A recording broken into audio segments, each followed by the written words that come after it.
जय हिंद साथियों, नमस्कार। कैसे हैं आप सभी? स्वागत है आपका अपने परिवार में। आज हम बात करने जा रहे हैं आपके भविष्य की, और भविष्य आपको आपका दिख रहा है। अगर आपने एक गलती कर दी तो बिल्कुल 5 साल पीछे चले जाओगे और इस बेरोजगारी से मुक्ति नहीं मिल पाएगी।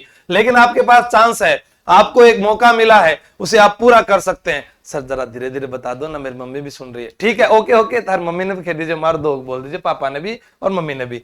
बात करते हैं सीईटी की। सीईटी में फेल हुए तो 5 साल तक बेरोजगार। क्या आगामी हमारा भविष्य क्या होगा? क्या आगे कौन सी वैकेंसी निकलेगी? क्या मैं 12वीं पास या मैं ग्रेजुएशन कर चुका हूं, मैं कोई नौकरी लग सकता हूं? मेरे पिता पर एक आर्थिक भार है, हमारा अभी घर नहीं बना है, बहन की और मेरी शादी नहीं हुई है, मेरे पिता ने कर्ज ले रखा है। हर व्यक्ति की यही कहानी है, लेकिन उसे पूरा करने के लिए कुछ ना कुछ तो करना पड़ेगा मेरे दोस्त। जिस उम्र में तुम प्यार के सपने देख रहे हो ना, उस उम्र में हमने कलम उठा ली थी, इसीलिए आज यहां तक पहुंचे हैं। हाँ, आपको भी वो करना पड़ेगा। कल मैंने जो पटवारी से त्याग पत्र दिलाया तो बहुत सारे विद्यार्थियों ने कहा कि सर आपने खुद ने नौकरी छोड़ दी और मैडम को भी नौकरी से छुड़वा दिया, पटवारी की जॉब तो अच्छी थी। कुछ बड़ा पाना है तो छोटों को खोना पड़ेगा। उसी प्रकार मैं आपको कह रहा हूं कि अगर आपको कुछ बड़ा करना है, जल्द नौकरी लगना है, तो पहले अपने ये जो त्याग है ना, ये सोना बाबू वाले, इंस्टाग्राम वाले, ट्विटर वाले, फेसबुक वाले, व्हाट्सएप वाले, इन सब को छोड़ दीजिए और ध्यान दीजिए अपनी किताबों में। आपका सपना जरूर पूरा होगा। आइए बात करते हैं यहां पर 12वीं पास नौकरी का सुनहरा अवसर। बिना सीईटी ये भर्ती आएगी और क्या आप उन नौकरी को कर पाओगे? नहीं कर पाओगे। चलो मैं आपको बताता हूं। बता दो सर, फिर लास्ट में मुझे पता है आप कोर्स का तो बता ही दोगे। अरे ये कौन बोला बीच में? हाँ, मुझे पता चल गया। ठीक है, इधर देखो, सीईटी 10+2 और सीईटी स्नातक स्तर, ये हमारे राज्य में हो रहा है दोस्तों, कि 12वीं पास वाले विद्यार्थी को भी 15 विषय पढ़ने पड़ रहे हैं और इधर भी 15 विषय पढ़ने पड़ रहे हैं। और जब इनसे सवाल करने वाला कोई नहीं है, जिन्होंने सिलेबस जारी करना है, स्नातक स्तर करना था, राज्य कर दिया, तो इनसे सवाल करने वाला कोई नहीं है, कोई नहीं पूछेगा। फिर ये कहेंगे कि हाँ, विद्यार्थियों पर ज्यादा दबाव मत डालिए, उनको अपना जीवन जीने दीजिए। हाँ, लेकिन मुझे ये बात भी है, टाबरान कोटनो भी चाहिए, माँ बाप को भी ध्यान देना चाहिए कि हमारे बच्चे क्या कर रहे हैं। 15 विषय 15 विषय, परीक्षा नवंबर, सबको पता है, और यह परीक्षा जो है दिसंबर में है। परीक्षा कब है? दिसंबर के अंदर है परीक्षा, दिसंबर में। आपको पता है कि सीईटी की जो वैधता है, वैधता वो है 3 साल, और इसमें आयु जो सीमा है, आयु सीमा जो है वो कब से कब तक है? 18 से 40 साल। 18 से 40 साल अलग अलग भर्तियां आती है।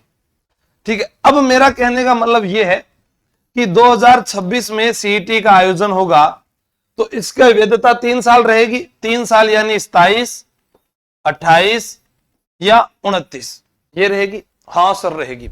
एक बात ध्यान से सुनना, सीईटी में 23 भर्तियां हैं। सीईटी के अंदर दोनों को मिला के कितनी नौकरी है? 23 नौकरी। इससे बाहर कौन सी है क्या है वो भी सारी बताऊंगा मैं, ताकि आपकी थोड़ी आंख खुले और आप थोड़ा सा सीरियस हो जाएं।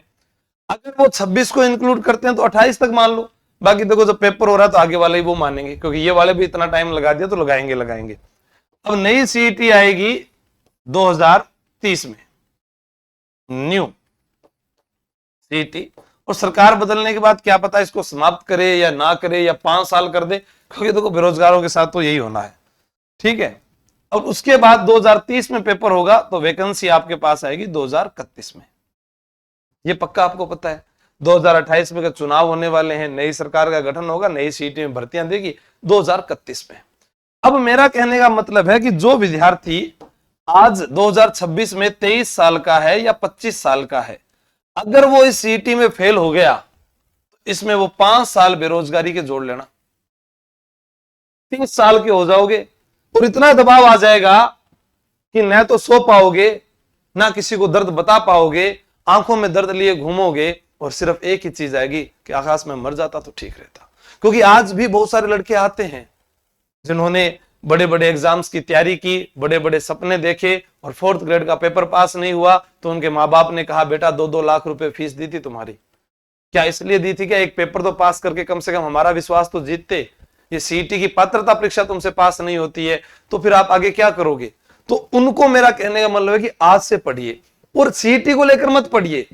आपका उद्देश्य पात्रता परीक्षा पास करना नहीं है, आपका उद्देश्य इनमें आने वाली वो भर्तियां जो आगे आएगी, चाहे वो एलडीसी हो, वनपाल हो, जमादार हो, पुलिस हो, पटवार, वीडियो, जूनियर अकाउंटेंट, छात्रावास अधीक्षक, ये इतनी बड़ी बड़ी भर्तियां जो है, या प्लाटून कमांडर, ठीक है, महिला अधिकारिता विभाग वाली, ये सारी इसके अंदर भर्तियां आने वाली है। ठीक है, महिला प्रेक्षक, जो भी भर्तियां हैं वो सारी की सारी।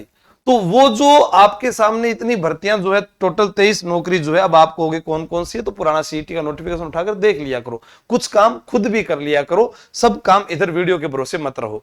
अब आप खुद सोचिए, अब कोई 18 साल का है, कोई 12वीं पास किया है, उसकी उम्र 18 साल हो गई और उसके बाद वो 23 साल तक बेरोजगार रहेगा। नहीं सर, सीईटी पास नहीं होगा तो क्या करेंगे? सीईटी पास नहीं हुआ तभी राजस्थान के 25 लाख बेरोजगार साथियों ने 4th ग्रेड के अंदर भी आवेदन किया, लेकिन लगे कितने? 53,000, बाकी सब के सब बेरोजगार।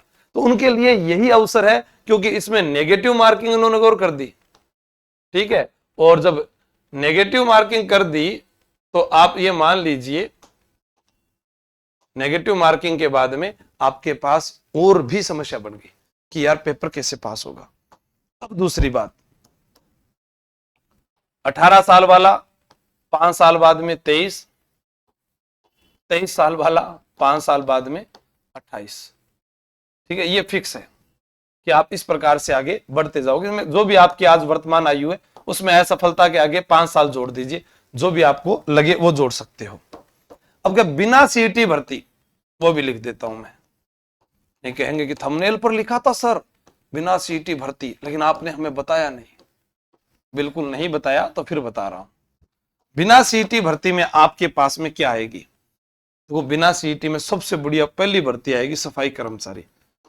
सर हम गटर साफ थोड़ी करेंगे, आपको किसने कहा? सड़क साफ थोड़ी करेंगे, आपको किसने कहा? मैंने तो यही कहा है कि सफाई कर्मचारी की भर्ती आएगी। अब इसमें क्या काम होता है, या तो जो लगे हुए उनसे पूछ लेना या फिर लग कर देख लेना। नहीं सर ये तो मेरे लायक नहीं है, मेरे स्वाभिमान के साथ समझौता होगा। सर मेरी मम्मी ने मुझे इतना पढ़ाया, इतने पैसे दिए, मुझे बीए कराई, बीएड कराई, क्या हम ये करेंगे? कोई बात नहीं, बेरोजगार हो ना आप, इसीलिए कह रहा हूं। हाँ ध्यान से सुनना। अगली भर्ती बताओ सर, चतुर्थ श्रेणी अधिकारी नहीं है, चतुर्थ श्रेणी कर्मचारी है। हाँ सर ये तो अच्छी नौकरी है, ये तो बहुत अच्छी नौकरी है, इसमें तो कुछ काम करना ही नहीं पड़ेगा। कलेक्ट्रेट ऑफिस में लगे हो, साहब के बर्तन भी आपको धोने पड़ेंगे, रोजाना चाय भी आपको पिलानी पड़ेगी, ऑफिस में पहुंचा झाड़ू आपको ही लगाना पड़ेगा। सर उसके लिए सफाई कर्मचारी अलग से होता है, चलो कोई बात नहीं, तो फाइलें फूले वो पूरे दिन आपका ही काम रहेगा। ठीक है, सारी जगह नहीं है। स्कूल के अंदर चले गए फिर, हाँ सर स्कूल में तो मैंने देखा है चपड़ासी की नौकरी तो थोड़ी माड़ी होती है, वहां पर तो लेडीज को ऐसे बोलते हैं, भाई जी जाओ घंटी बजा के आ जाओ, भाई जी वहां दरी बिछा दो, भाई जी आप चाय लेके आ जाओ, ऐसे बोलते हैं। सर मैं नहीं नौकरी करूंगी सर, चतुर्थ श्रेणी कर्मचारी मैं नहीं लगूंगी। पहले जब ये भर्ती आई थी तब आपने कहा था अधिकारी बनेंगे, और अब आप ऐसे बुराई कर रहे हो। बेरोजगारी से मुक्ति पाने का तरीके आपको बता रहा हूं जो है वो। ठीक है, हाँ कहीं आप ऐसे सर मोदी जी की तरह अलग अलग प्लान लेके आते हो, अरे पहले मेरी बात तो सुन लो यार, हाँ फिर बात करेंगे आपने। ठीक, ये जो है ना, एक तो ये मुंह में पेन ले रखा है ये, और मोबाइल के साथ ये गाने वगैरह इधर उधर मत सुनो, ध्यान से पहले मेरी बात सुनो। तीसरी भर्ती बिना सीईटी के, और पशु परिचर सर, वेरी गुड, पशु परिचर की भर्ती सर। देखा था क्या सर? एक बार पुष्कर के अंदर गए थे, उनसे वहां झाड़ू निकलवा दी, उन्होंने काम करने से मना कर दिया, एक ने तो हाथापाई कर ली, उसको सरकार ने निकाल दिया। सर क्या हम वहां पर गाय का पोटा उठाएंगे क्या? सर हमें पहले तो नहीं बताया, हमें तो कहा था डॉक्टर बनोगे। अच्छा बिना सीईटी करते डॉक्टर बन बचा रहे हो 10वीं पास? अच्छा, ताकि वो जो और नीट की तैयारी कर रहे हैं वो तो ऐसे ही है, जो फार्मेसी कर रहे हैं, कोई आयुर्वेदिक कर रहा है, बीएमएस में जा रहे हैं, वो तो ऐसे ही है, हम तो सीधा डॉक्टर बन जाएंगे हैं? अच्छा तो सर ये तो नहीं होगा मेरे से तो पोटा नहीं उठाया जाता, कोई गोदो मार सींग मार दो जना, मैं बांक बांका चलांगा, ये भी नहीं होगा। अच्छा, फिर हमारे पास में आई जेल प्रहरी। तो ये भर्ती जो है 2, 3, 4 साल बाद आएगी, अभी नहीं आएगी क्योंकि अभी तो ये हुई है। तो इसका मतलब इसका तो नंबर आना नहीं है। ओले, अब क्या करें सर? अरे एक भर्ती और बची है। कौन सी? वन रक्षक की बची है सर। वनपाल की आई है, वन रक्षक की नहीं आई। और वन रक्षक के अंदर हमारा सिलेक्शन हो जाएगा। 10वीं पास आएगी, बिना सीटी आएगी। पर पद कितने आएंगे लाला? 1000 बच्चों को रोजगार मिलेगा सर, बहुत ज्यादा। हम तो बेरोजगार हैं। बेरोजगार किसने किया आपको? पढ़े नहीं तो आपकी गलती है। मौके मिले वो तो लग गए। सर इतनी भर्ती कहाँ आती है? राजस्थान में आती है तो पेपर लीक हो जाता है। अच्छा, ये भी पता है आपको पेपर लीक हो जाता है? तो फिर वो लड़के ने आत्महत्या कर ली, उसको सरकार ने मुआवजा दे दिया। सर बीजेपी सरकार क्यों दे? कांग्रेस सरकार के समय पेपर लीक होते थे तब। अच्छा, इसका मतलब कि बीजेपी सरकार के समय अगर बलात्कार होंगे तो फिर कांग्रेस सरकार वाले समय बलात्कार होने जरूरी है। मेरा बाप दारू पीता है तो मुझे भी दारू पीनी चाहिए। अरे भैया, कहां सोच रहे हो आप? हमने किसी को चुना किस लिए था? मेरा पहले वाला पति मुझे मारता था, दूसरे वाला पति मिला वो भी मुझे कूटता है, तो फिर दूसरा चुना ही क्यों था? अच्छा पति इसलिए तो चुना था। सही कह रहे हो सर आप। हमने पेपर लीक हुए इसलिए दूसरी सरकार चुनी, लेकिन वो सरकार भी पेपर लीक कर रही है। और जब दूसरी सरकार उसको अपनी गलती सुधारते हुए उनको प्रोटेस्ट कर रही है, वहां पर आंदोलन कर रही है, तो आप ऐसा कमेंट कर दोगे? नहीं नहीं नहीं नहीं सर, आप राजनीति में मत जाओ। आप तो ये बताओ नौकरी कैसे लगे? नौकरी लगने का भाया एक ही तरीका है, आपके पास में से पढ़ना पढ़ना पढ़ना, ये 3 ऑप्शन है, वही आपके पास है। पढ़ना कैसे? मैं झूठ नहीं बोल रहा हूं। आपके मम्मी पापा हैं आपके पास में, आप उन्हें अपना अपना जिला सुना दीजिए। अपना जिला आपको पूरा याद नहीं है। अब कोई सुना भी देगा तो पुराना विद्यार्थी होगा, लेकिन 12वीं पास विद्यार्थी नहीं है। किसी को तो यह भी नहीं पता कि सीईटी की फुल फॉर्म इंग्लिश में क्या होती है। इसका जो पिछला सिलेबस था उसमें कितने टॉपिक आते हैं नहीं मालूम। सर मैं तो आपकी किताब लाया था, उसमें देख के पढ़ रहा हूं। किताब बड़ी है लेकिन 6 महीने में कवर कर लूंगा। पहली बार में कवर नहीं हुआ। अगर गलतियां रह गई तो आप सोच लेना कि आपकी अगली सीईटी 5 साल तक लेके चली जाएगी और ये नौकरियां आपसे होगी नहीं। इसके अलावा दूसरा विकल्प नहीं है। यूपीएससी आप क्लियर कर नहीं सकते, आरपीएससी का सिलेबस याद नहीं होता, बीएड आपने कर नहीं रखी, एमए आपने कर रखी है तो फर्स्ट ग्रेड के आप पेपर देख लेना, फर्स्ट पेपर क्लियर नहीं हो रहा। इसमें सबसे आसान और फायदा यही है कि आप अगर यहां पर सीईटी में 40% लाते हैं तो आपके पास 3 साल कम से कम एक ही चीज को बार बार पढ़कर, भाई एक बार गिरे आदमी, 2 बार गिरे, तीसरी बार तो पास होगा। कम से कम 3 साल में उन सभी भर्तियों में डंका तो बजा सकते हो। और अगर सीईटी में लुढ़क गए मेरे साथियों, आपको कोई नहीं बचा सकता, कोई नहीं। उसके बाद धंधा कर लीजिए और पढ़ाई नहीं होती तो उन माँ बाप को कह दीजिए कि हम काम करेंगे, हमसे पढ़ाई नहीं होती। पर आज के युवा साथी को मैं ये भी चैलेंज करता हूं कि जो मेरे पास ऑफलाइन आते हैं वो कहते हैं सर मेरी आर्थिक स्थिति खराब है। अगर आर्थिक स्थिति खराब है तो ऊपर से कोई भगवान नहीं आने वाला, कोई दूसरा दोस्त नहीं आने वाला, तुम्हें खुद सुधारनी है वो आर्थिक स्थिति। काम कीजिए, आप जाकर मजदूरी करके देखिएगा, आप रंग सफेदी करके देखिएगा, सिक्योरिटी गार्ड का काम कीजिएगा, बस कंडक्टरी का काम कीजिएगा, कहीं जाकर लकड़ी काटिएगा, कहीं इलेक्ट्रिशियन पर काम कीजिए, कोई दुकान पर कपड़े बेचिए, किसी मेडिकल पर काम कीजिए, वरना किसी सेठ के पास 2 दिन मजदूरी करके देखिए। आपका मन किताबें उठाने के लिए अगर मजबूर ना हो जाए तो मेरा नाम बदल देना, क्योंकि वो आपको हालात बताएंगे कि लाइब्रेरी में बैठकर पढ़ना आसान है, उस धूप के अंदर काम करना कितना मुश्किल है। लेकिन हम भारत के लोग हैं सर, हम नहीं करेंगे। हम वहां लाइब्रेरी में जाएंगे तो हम नेटफ्लिक्स प्राइम पर, जियो स्टार पर हम फिल्म देखेंगे, हम आईपीएल का मैच देखेंगे, ड्रीम 11 पर टीम बनाएंगे, इंस्टाग्राम पर फिल्टर वाली फोटो लगाएंगे और अनाप शनाप हमारा दिल गर्ल्स हॉस्टल की तरह होता है, हम सभी को मैसेज करेंगे। हमारा मन करता है सर हम क्या करें, हम मजबूर हैं, हमारी उम्र ऐसी है। बिल्कुल तुम मजबूर हो, इसीलिए बेरोजगार हो। अगर पढ़ने वाले समय पर नहीं पढ़े तो फिर इस बेरोजगारी से मुक्ति कोई नहीं। सर घर वाले बोलते हैं बचपन में खेलो मत, अब 12वीं के बाद हम समझने लगे तो आप कहते हो कि ये मत चलाओ, हम करें क्या? मैं आपसे हाथ जोड़कर निवेदन करता हूं कि कम से कम अपने पिता और माता को आप अगर कोई खुशी देना चाहते हैं या उनकी पढ़ाई करवाई हुई का आप उनको फल देना चाहते हैं तो मेरे कहने पर दिसंबर नवंबर तक सोशल मीडिया से थोड़ी सी दूरी बनाकर रखें और पढ़ाई करें। किताब आपको अच्छी चाहिए, किसी की भी ले आओ, कोर्स किसी का भी अच्छा लगे ले आओ, कहीं ऑफलाइन पढ़ना है पढ़ लो, लेकिन मैं आपको यह कह रहा हूं कि आपको अच्छी मैथ, अच्छी हिंदी, अच्छी विज्ञान, अच्छा जीके आपको उंगलियों पर याद करवा सकता हूं, लेकिन उंगलियों पर तो याद आपको ऑफलाइन में होगा। ऑनलाइन में क्या सर, फिर शिक्षा खराब है आपकी, आपने कैसे कह दिया आपके पास 13 लाख बच्चे पढ़ रहे हैं। बहुत अच्छा है ऑनलाइन भी, लेकिन उसमें आप पर मैं नजर कैसे रख पाऊंगा कि आप पढ़ रहे हैं, क्योंकि आप खुद के प्रति ईमानदार नहीं है। अगर ईमानदार होते आज तो आप अपने हकों के लिए मांग करते कि सीईटी का सिलेबस कम किया जाए, सीईटी में विषय कम किए जाए, पात्रता परीक्षा में नेगेटिव मार्किंग कहां से आई, आप मांग करते। अगर आप अपने आप प्रति ईमानदार होते तो आपके गांवों की सड़कें आज फूटी हुई नहीं होती, वो गांवों के स्कूल जो है वो जर्जर अवस्था में नहीं होते, और वो चिकित्सा सुविधाएं आपको जिला स्तर पर आकर क्यों मिलती, वो आपको गांव में मिलती। लेकिन हम उसके लिए योग्य नहीं है, हम इतने भी योग्य नहीं है। हम तो आरोप प्रत्यारोप लगाने के लिए तैयार हैं, इधर की बात हम इधर करेंगे, इधर की बात हम उधर कर देंगे। कोई कहेगा कि ये इस पार्टी का, कोई कहेगा उस पार्टी का है। साहब, आपका जीवन किसी पार्टी से नहीं चलता, आपका जीवन आपके अनुसार चलता है। सर, आपने इतने सच कैसे बोल दिया?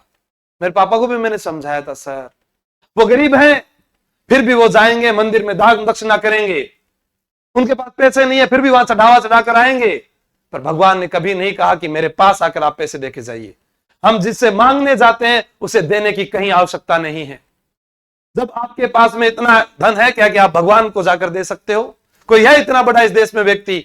आपको अगर दान करना है, चढ़ावा चढ़ाना है, तो आप पहले सबसे पहले उन्हीं मंदिरों के अंदर बढ़िया जो है मेट बिछाइएगा, वहां पर बरसात के समय सुविधा कीजिएगा, वहां पर हो सकता है किसी गरीब को खाना खिला दीजिए, उन गायों के लिए व्यवस्था कर दीजिए जो सड़कों पर घूम रही है, उन आवारा कुत्तों के लिए व्यवस्था कर दीजिए जो गलियों में बच्चों को काट रहे हैं और उनके बाद उनकी मौतें हो रही है। आप उस शमशान घाट को अच्छा बनाइएगा जहां पर कोई व्यक्ति जा रहा है अंतिम सांस लेकर, वहां पर आप पौधारोपण कीजिएगा। आप अपने गांव की सड़कें सुधार दीजिए, आपके पास पैसे ज्यादा है तो अपने गांव की नालियां सुधार दीजिए, आपके पास पैसे ज्यादा है तो, आपके पास पैसे हैं तो उस गरीब बच्चे को पढ़ाइएगा जो आपके गांव में पढ़ने ले आता है। सर, आप भी पढ़ा दो फ्री में, आपका क्या चला जाएगा? ओपन चैलेंज कर रहा हूं मैं आपको, जयपुर में मुझे सुविधा उपलब्ध करवा दीजिए, मेरे अध्यापकों को सुविधा उपलब्ध करवा दीजिए, मुझे 500 विद्यार्थी, 1000 बैठने विद्यार्थियों के लिए एक हॉल उपलब्ध करवा दीजिए। उस दिन के बाद ये कलम विद्यार्थियों के लिए निःशुल्क चलेगी, मैं आपसे आज वादा कर रहा हूं। लेकिन जब तक वो नहीं होगा, मुझे अगर रेंट देना पड़ेगा, मुझे किताब का पैसा देना पड़ेगा, मुझे अध्यापक को पैसा देना पड़ेगा,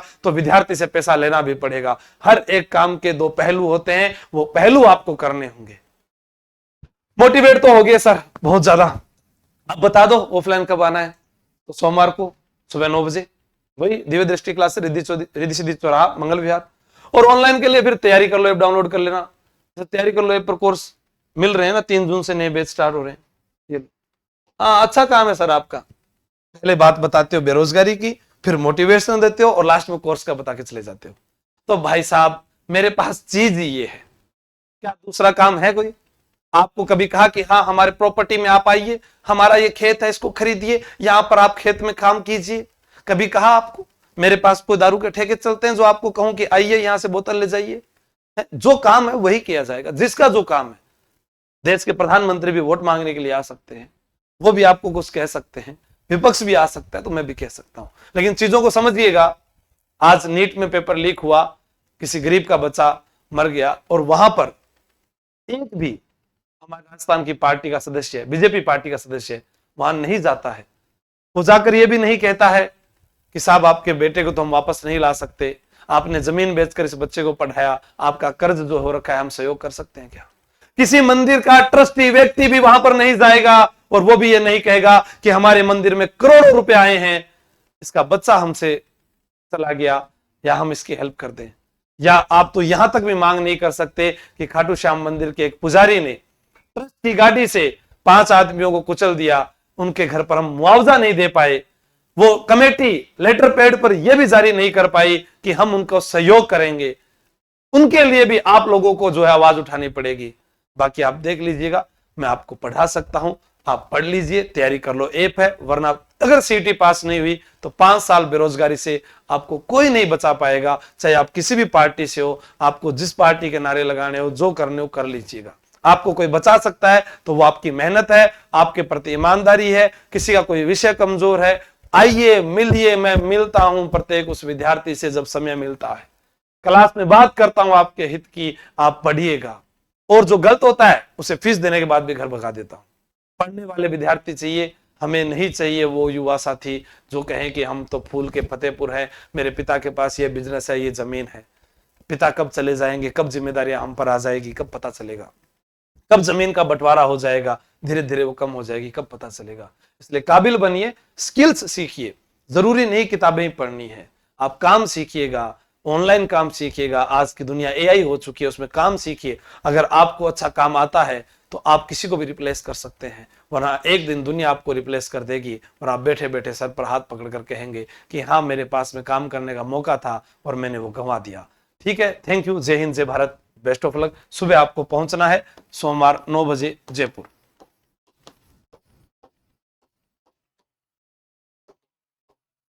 ठीक है, इस नंबर पर आप कॉल कर लेना जो अगर रास्ता भूल जाओ तो, या मुझे मैसेज कर देना कि मैं आ रहा हूं, क्योंकि अपने जो सारे बैच है वो लगातार भरते जा रहे हैं, तभी तो बार बार बैच शुरू हो रहे हैं, ये तो आप भी समझते हैं। Thank you, Tata.